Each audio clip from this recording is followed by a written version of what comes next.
So a lot of us have heard of the idea of dry January. It's a new trend. And basically what people would do was decide not to drink alcohol for the entirety of the month of January. But some people are taking it even further. And a lot of these folks are Gen Z. They're doing a thing called No Buy 2025.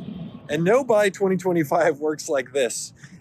You go through and you decide that you're not going to buy anything non-essential, any junk, anything that you maybe don't essentially need. You're going to totally go about the year around minimalism.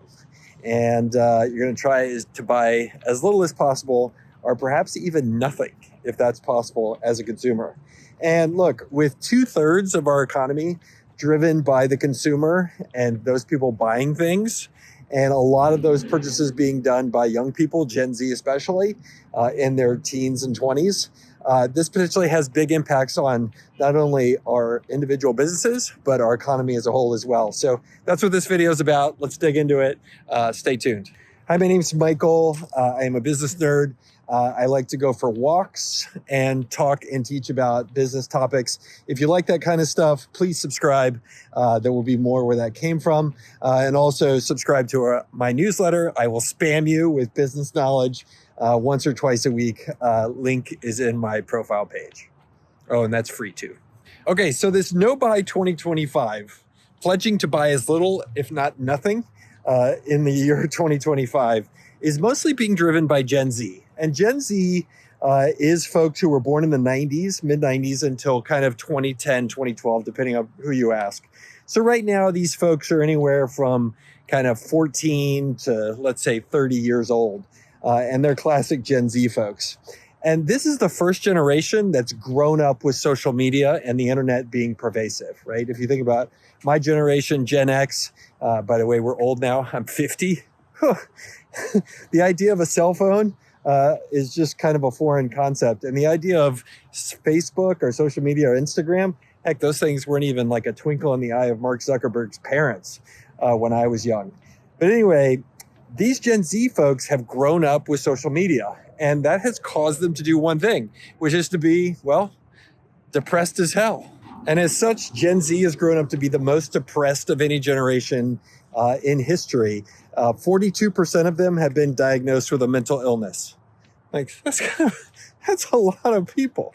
But if you ask yourself why, well, look, if the whole world of ubiquitous kind of cell phones and TV and media and movies and radio and everybody online kind of screaming negative things to try to get you to stick your eyeballs on them, eventually that stuff gets to you. And it has definitely gotten to Gen Z. So fast forward, these young people who are Gen Z now grow up basically through a time of great abundance, through the early 2010s, right?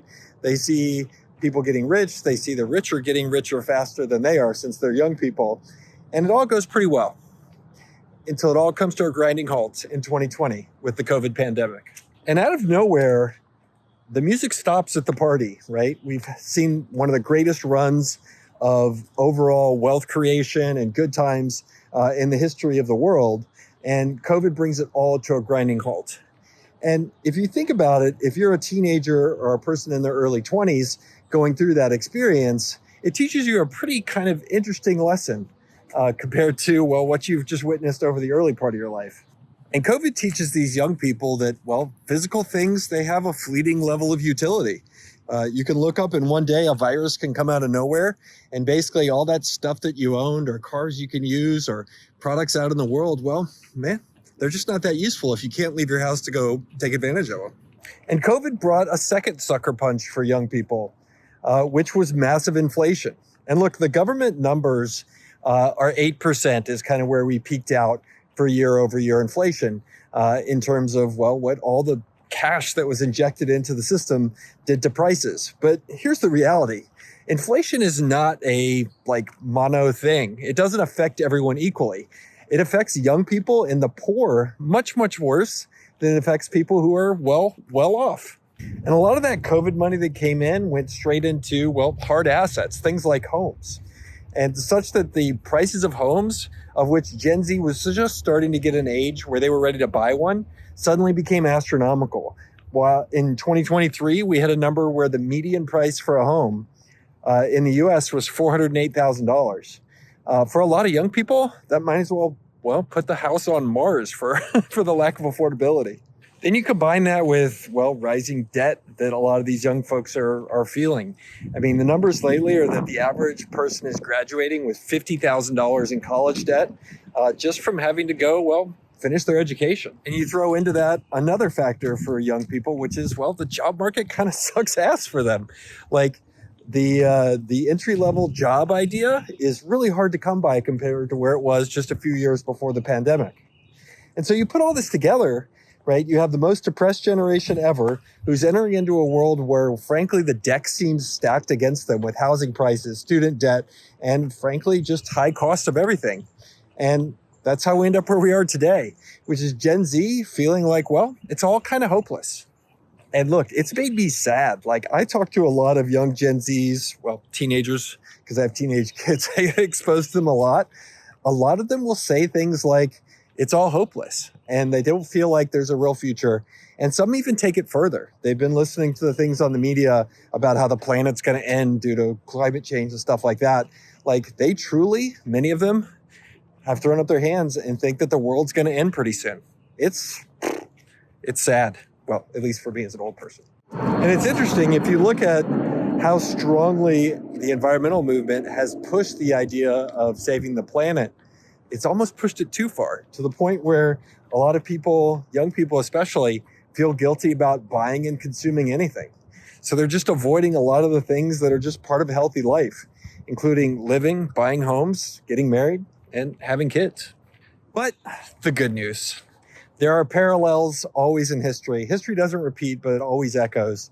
And there's a reminiscent time of all this, which is back in the 1960s when young baby boomers did similar things, where they tuned in, checked out, took LSD, and became hippies and moved into communes, which would actually sound kind of fun, but also terrible. But anyway, a lot of those people went through that process and they stayed there, right? They eventually checked out of society, and a few of them stayed that kind of hippie lifestyle forever. But the majority of them, those baby boomers came back from that experience and checked into life and eventually did start to consume and be part of society. But I think all this is symptomatic of a change going on in the economy and the results of a lot of the stuff we've seen building over the past 20 years, that ran into the COVID pandemic, which is a lot of these folks don't have money for non-essential items. My friends that are in the toy business, for example, selling toys to consumers and families, they've seen a massive drop off in people just basically buying discretionary stuff. Discretionary spending is way down for them. You're seeing people save their money just to spend that on essentials because, frankly, the price of eggs is $7. It's pretty pricey. Maybe we should have oatmeal instead. That's what I do. And so I think that's where, if you're selling things that are essential or must-haves to consumers, you can feel pretty good about the current situation. If they have to buy auto insurance or they have to buy milk and eggs from you, those are good businesses to be in right now. But if you're selling something that's a discretion or a non-essential, man, things are going to be tough for a while until we get back to normal, if there ever is a normal again. And is this bad or good? I don't really know. All I know is in business, life, culture, everybody, stuff always appears to be changing. And I think that's what makes it so darn interesting.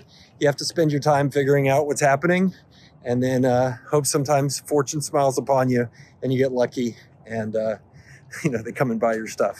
But in the meantime, you just grind away and do your best. That's what business is about.